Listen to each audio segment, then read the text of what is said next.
कहानी की शुरुआत सन 1235 से होती है। हमें एक ईसाई शहर दिखाया जाता है जहां बहुत से लोग एक पुल के पास जमा हुए हैं। वहां 3 महिलाओं को सजा दी जाने वाली है। इन औरतों पर काला जादू करने और शैतान की पूजा करने का आरोप लगाया गया है।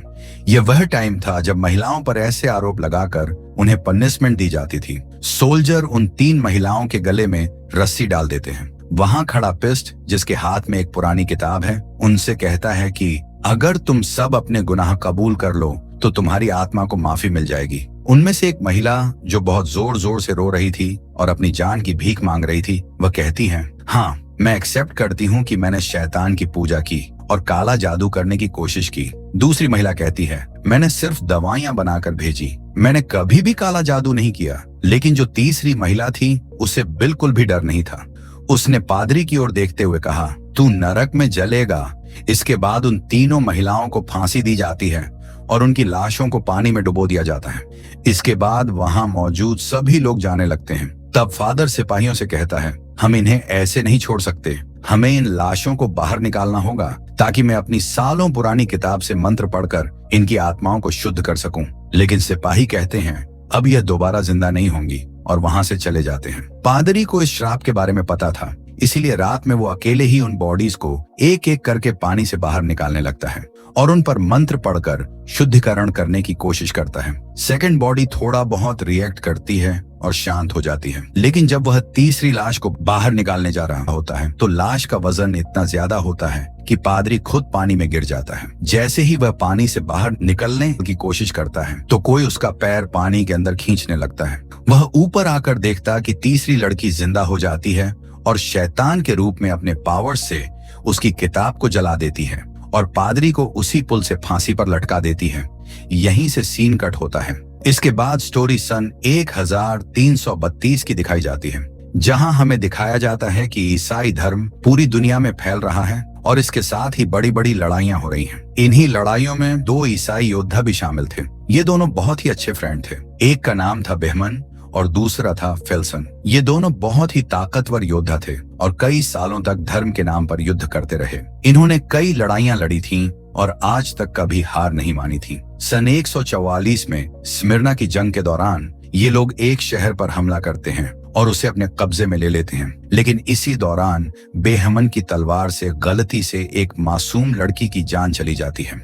ये देखकर उसका दिल पिघल जाता है और वह आसपास देखता है कि वहां कहीं बच्चों और औरतों की जान जा चुकी है और वह अपनी लड़ाई वहीं रोक देता है। बेहमन कहता है कि मैंने ईश्वर के लिए लड़ने की शपथ ली थी, बच्चों और मासूमों का कत्ल करने की नहीं।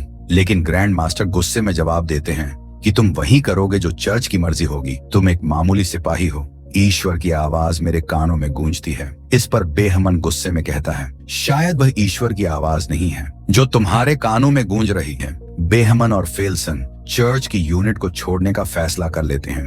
ग्रैंड मास्टर उन्हें धमकी देता है, तुम दोनों ऐसे यहाँ से नहीं जा सकते, तुम्हें अपनी शपथ को पूरा करना होगा। लेकिन कोई भी उन्हें रोकने की हिम्मत नहीं कर पाता। दोनों वह जगह छोड़ देते हैं और बाकी बन जाते हैं, क्योंकि उन्होंने चर्च के नियम तोड़ दिए थे। इसके बाद 1 महीने तक वे अपने लिए कोई नया ठिकाना ढूंढने में लगे रहते हैं। फिर एक दिन जब यह लोग समंदर के किनारे से गुजर रहे थे तो इन्हें कुछ मवेशी बिना चरवाहे के भटकते हुए मिलते हैं। आगे चलकर इन्हें एक घर नजर आता है। जब ये लोग उस घर के अंदर जाते हैं तो वह घर खाली होता है। घर की तलाशी लेने पर इन्हें घर के मालिक का पता चलता है। वहां एक आदमी और एक औरत बुरी हालत में लेटे होते हैं और उसका पति बिस्तर पर मरा हुआ मिलता है। दोनों एक खतरनाक बीमारी के कारण अपनी जान गंवा चुके थे। उनका पूरा शरीर बीमारी की वजह से बिगड़ चुका था। बेहमन और फेल्सन उस घर को जला देते हैं ताकि बीमारी फैलने से रोकी जा सके। रास्ते में फेल्सन बेहमन से पूछता है कि हमने तो बहुत कुछ झेला है, लेकिन ऐसी मौत से बचने के लिए इंसान आखिर क्या करे। फिर वह आगे बढ़ते हैं तो उन्हें एक बड़ा शहर नजर आता है। फेल्सन कहता है, शायद हमें पकड़ा जा सकता है, हमें शहर में नहीं जाना चाहिए। लेकिन बेहमन कहता है, हमें खाने का सामान और अच्छे घोड़ों की जरूरत है ताकि हम और लंबा सफर तय कर सकें। मजबूरी में दोनों उस शहर में जाने का फैसला करते हैं। शहर में पहुंचते ही बेहमन और फेल्सन अजीब हालात देखते हैं। यहाँ के लोगों का हाल बहुत बुरा था। गलियों में लाशें पड़ी थीं, लोग रो रहे थे, चिल्ला रहे थे और ईश्वर से अपने गुनाहों की माफी मांग रहे थे। कुछ लोग तो खुद को ही मार रहे थे। फेल्सन कहता है, आखिर यह कैसा पागलपन है। तभी पास ही खड़ा एक आदमी उसकी बात सुन लेता है और जवाब देता है, ये महामारी है, एक ऐसी बीमारी जिसका कोई इलाज नहीं है। ये बीमारी पिछले 3 साल से यहाँ फैली हुई है। इसकी वजह से हर 4 में से 3 आदमी मर रहे हैं। उस आदमी का नाम इकबाल था। वह दोनों से पूछता है, आखिर तुम लोग कौन हो? बेहमन जवाब देता है, हम मुसाफिर हैं और हमें इस बारे में कुछ भी पता नहीं था। दोनों ईसाई योद्धा थे, लेकिन इन्हें कोई नहीं पहचानता।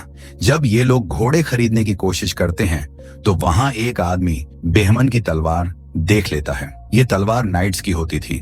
जैसे ही यह बात फैलती है, जिससे शहर के सिपाहियों को खबर मिल जाती है कि ये दोनों असल में नाइट्स हैं और जंग से भागे हुए हैं, तो सिपाही इन दोनों को पकड़ने आते हैं। बेहमान और फेल्सन उनसे लड़ते हैं, लेकिन आखिरकार ये दोनों हार मान लेते हैं। लेकिन इन्हें जेल में डालने की बजाय पिस्ट के द्वारा किंग के पास लाया जाता है। किंग भी इस बीमारी का शिकार हो चुका था और बिस्तर पर पड़ा हुआ था। किंग दोनों का नाम पूछता है और नाम सुनते ही वह चौंक जाता है और कहता है, मैं तुम दोनों को जानता हूँ। तुम्हारी जीत की कहानियां दूर दूर तक मशहूर हैं। इसके बाद किंग बताता है, ये महामारी हमारे लोगों को खत्म कर रही है। असल में ये नरक से भेजा गया एक श्राप है। इसे एक जादूगरनी ने काले जादू से हम पर डाला है और अब वह जादूगरनी पकड़ ली गई है और उसने खुद ही ये माना है। किंग आगे बताता है, इस श्राप को खत्म करने का एक ही तरीका है। जादूगरनी को सेवे के गिरजाघर में ले जाना होगा। वहां के सन्यासी ही इस श्राप को खत्म कर सकते हैं।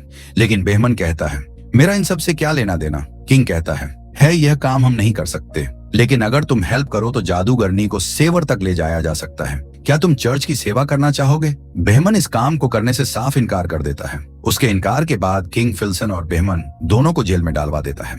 उसी काल कोठरी में एक लड़की भी थी। जब ये दोनों उसे देखते हैं तो फिल्सन पूछता है, क्या यही वह चुड़ैल है? बेहमन जवाब देता है, ये तो बिल्कुल चुड़ैल जैसी नहीं लगती। रात को बेहमन एक बुरा सपना देखता है जिसमें वह एक मासूम औरत की जान ले रहा था। जब वह आंखें खोलता है तो देखता है कि वह लड़की जो रो रही थी, उसकी कमर पर जख्म के निशान थे, जैसे किसी ने उसे बहुत मारा हो। यह देखकर बेहमन का इरादा बदल जाता है।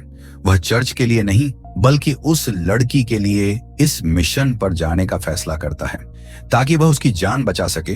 अगले दिन वह प्रीस्ट से मिलते हैं और कहते हैं, हम तुम्हारी मदद करेंगे, लेकिन इस लड़की के साथ इंसाफ होगा और हम पर जो भी इल्जाम लगे हैं उन्हें हटाना होगा। इस यात्रा में उनके साथ एक नामी सैनिक भी शामिल हो जाता है और पादरी भी। पादरी के पास एक नक्शा होता है, लेकिन यह काफी लंबा सफर था और यह पहाड़ियों के बीच से गुजरता था जहां गिरजाघर स्थित था। बेहमन और फेल्सन सिर्फ नक्शे पर ही भरोसा नहीं कर सकते, इसीलिए वे किसी ऐसे शख्स की तलाश करते हैं जो पहले वहां जा चुका हो और वापस भी आ चुका हो, कोई ऐसा जिसे रास्ता याद हो। पादरी उन्हें एक कैद किए गए आदमी के पास ले जाता है जिसे धोखाधड़ी के जुर्म में पकड़कर जेल में डाला गया था। बेहमन उसे एक सौदा करता है, अगर तुम हमें सेवर तक ले जाओ तो तुम्हारे ऊपर लगे इल्जाम खत्म कर दिए जाएंगे। वह इसके लिए तैयार था। अब वे सफर पर निकल जाते हैं। साथ में पादरी और एक सैनिक भी था और रास्ता दिखाने वाला एक आदमी भी था। सलाखों से बनी एक बग्घी में वे लड़की को ले जाने वाले थे। जब ये लोग उसे लेने के लिए काल कोठरी में जाते हैं तो वह उन पर हमला कर देती है, लेकिन फेल्सन उसे बेहोश कर देता है और फिर उसे लेकर जाते हैं। जैसे ही वे शहर से बाहर निकलते हैं, वहां के किंग की भी मौत हो जाती है। चलते चलते वह आदमी जो रास्ता दिखा रहा था लड़की को देख रहा था, तो वह पादरी से पूछता है, क्या यह हमें धोखा दे सकती है? पादरी उसे समझाता है, अपना ध्यान कहीं और लगाओ, ये तो सिर्फ तुम्हें डराने की कोशिश कर रही है। अकाट कहता है, तुम्हें कैसे पता कि यह लड़की जादूगरनी है और श्राप देने वाली भी यही है? पादरी कहता है, ये गांव में मिली थी। ये कुछ ऐसी बातें कर रही थी जिसे कोई भी नहीं समझ पा रहा था, और जैसे ही इसे हमारे शहर में लाया गया, 7 दिन बाद महामारी फैल गई। जहां से भी यह गुजरी वहां का यही हाल हुआ। अकाट कहता है, हमारे गांव में किसी भी लड़की के आने की खबर नहीं सुनी, फिर भी वहां महामारी आई है। चलते चलते बेहमन और फेल्सन के बीच भी बातचीत होती है। फेल्सन कहता है, कोई हमारा पीछा कर रहा है, इसलिए वह रुकने का फैसला करते हैं। जब वे रुकते हैं तो उसे पकड़ लेते हैं। बेहमन उसका नकाब उतारता है तो पादरी कहता है, यह किंग के यहाँ काम करने वाला एक मुलजिम है, इसका नाम के है। बेहमन कहता है, अच्छा यही होगा कि तुम यहाँ से चले जाओ। लेकिन के कहता है, नहीं, मैं तुम लोगों के साथ जाना चाहता हूँ, तुम सबकी सेवा करना चाहता हूँ, बदले में आप मुझे एक नाइट बना देंगे। फेल्सन उसकी हंसी उड़ाता है, लेकिन फिर कुछ देर बाद एक लड़ाई होती है जिसमें वह फेल्सन को हरा तो नहीं सकता, लेकिन उसका डटकर मुकाबला करता है। इस बात से बेहमन उससे प्रभावित हो जाता है और उसे अपने साथ इस सफर में शामिल कर लेता है। को बेहमन और फिल्सन के द्वारा की गई लड़ाइयों की तारीफ करता है। जब बेहमन लड़की को खाना और कंबल देने जाता है तो वह लड़की उसे कहती है, तुम बाकी सब की तरह नहीं हो, तुम अच्छे इंसान हो। फिर वह पूछती है, सवेर में मेरे साथ क्या होगा? बेहमन जवाब देता है, इंसाफ होगा। तभी लड़की उसे एक कहानी सुनाती है। हमारे गांव में एक लड़की पर काले जादू का इल्जाम था। लोगों ने उसकी जेबों में पत्थर भर दिए और उसे पानी में डुबो दिया। उन्होंने कहा था कि अगर यह औरत डूबी तो यह एक इंसान है और अगर नहीं डूबी तो यह एक चुड़ैल है। वह लड़की नहीं डूबी तो लोगों ने उसे जिंदा जला दिया। बेहमन उसे भरोसा दिलाता है, तुम्हारे साथ ऐसा कुछ नहीं होगा, और साथ ही वह पादरी की तरफ इशारा करती है। बेहमन पूछता है, क्या पादरी ने तुम्हें चोट पहुंचाई? लड़की सिर हिलाकर जवाब देती है, हाँ। जब बेहमन वापस आता है तो पादरी उससे पूछता है, उसने तुमसे क्या कहा? बेहमन कहता है, तुम क्यों जानना चाहते हो? पादरी उसे समझाता है कि उसे अपने दिल के राज मत बताना और न ही उसकी बातों पर विश्वास करना। वह बहुत चालाक है, वह हमें आपस में लड़ा सकती है। फिर रात बिताने के लिए वे जंगल में रुकते हैं। पादरी सबसे कहता है, हमें पहरा देना होगा तो अकाट पहले पहरा देता है। वह उस लड़की की तरफ देख रहा था। कुछ घंटे बाद जब पादरी उसके पास आता है तो अकाट कहता है, ये लड़की मुझे मेरी बेटी की तरह लग रही है। ये सुनते ही लड़की उदास हो जाती है। जैसे ही अकाट जाने वाला था, लड़की रोने लगी। वह कहती है, मुझे इस पादरी के साथ अकेला मत छोड़ो। अकाट पूछता है, तुम्हें इससे डर क्यों लगता है? इतने में लड़की अकाट को पकड़ लेती है। उसे बचाने के लिए पादरी जैसे ही आगे आता है, लड़की पादरी का हाथ जख्मी कर देती है और उसके गले से चाबी ले लेती है और वहां से भाग जाती है। यह शोर सुनते ही बेहमन, फेल्सन और के वहां पहुंचते हैं। पादरी से पूछते हैं कि क्या हुआ, तो पादरी बताता है कि वह लड़की भाग गई। वे सभी पास के गांव में जाते हैं ताकि उसे पकड़ सकें। उस गांव में भी महामारी फैल चुकी थी। वहां ज्यादा लोग नहीं थे और जो थे वे बीमार थे। फिर लड़की अपनी शक्तियों का इस्तेमाल करने की कोशिश करती है। जैसे ही वह अकाट को अकेला धकती है तो वह उसकी बेटी की तरह आवाज निकालती, जिससे अकाट को वह अपनी बेटी जैसी लगती है। वह उसकी ओर बढ़ता है तो के को लगता है कि शायद वह उसे मारने के लिए बढ़ रहा है। वह अपनी तलवार आगे करता है और इस वजह से एक अकाट की मौत हो जाती है। यह देखकर के बहुत घबरा जाता है और बार बार कहता है, ये मैंने क्या कर दिया? ये रुक नहीं रहे थे। मैंने इन्हें बहुत कहा, लेकिन वे मुझे मीरा मीरा पुकारते हुए मेरी तरफ बढ़ रहे थे। इसी बीच वह लड़की भी मिल जाती है। वह रोते हुए कहती है, मुझे वापस मत ले जाओ। मुझे वहां से भागना पड़ा क्योंकि वह मेरे साथ बुरा करता था। असल में उसका मतलब उसकी मौत से था और सभी बहुत दुखी थे। अगली सुबह लड़की को वापस बग्घी में कैद कर लिया जाता है और वह फिर से सेवर की ओर अपना सफर शुरू करते हैं। मगर जाने से पहले पादरी बेहमन से कहता है कि तुम और बाकी सब लोग अपनी प्राइवेट बातें जादूगरनी के सामने मत करना, क्योंकि वह इन बातों का इस्तेमाल हमारे खिलाफ कर सकती है। कल रात अकाट अपनी बेटी के बारे में बात कर रहा था और जादूगरनी ने वह सुना और अब देख लो उसका परिणाम। चलते चलते वे लोग रस्सी और लकड़ी के एक पुराने पुल के सामने रुक जाते हैं। एक आदमी कहता है कि मैं काफी साल पहले यहाँ आया था, तब यह पुल ठीक ठाक स्थिति में था, लेकिन अब यह बहुत कमजोर हो चुका है। इसे पार करना खतरे से खाली नहीं होगा, खासकर तब जब उनके पास भारी भरकम बग्घी हो।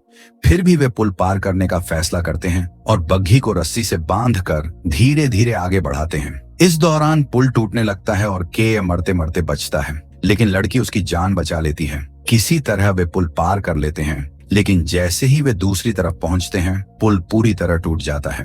पुल पार करने के बाद वे एक खतरनाक जंगल में दाखिल हो जाते हैं, जहां रास्ता बिल्कुल भी साफ नहीं दिख रहा था। मजबूरी में वे जंगल में रात बिताने का फैसला करते हैं। रात में के लड़की के पास जाता है और उसे धन्यवाद देता है कि उसने पुल पर उसकी जान बचाई, लेकिन इतने में बेहमन वहां आ जाता है। लड़की बेहमन से ऐसी बातें करने लगती है जिससे बेहमन को उस पर शक होने लगता है। रात के बीच में बेहमन की नींद खुल जाती है क्योंकि वह एक बुरा सपना देख रहा था। जागने पर वह देखता है कि एक आदमी हथियार लेकर बग्घी के पास खड़ा है। बेहमन उसे देखकर चौंक जाता है और वह कहता है, इसकी वजह से हम सब मारे जाएंगे, इसे मार डालो, इससे छुटकारा पाओ, कोई हमें नहीं रोकेगा।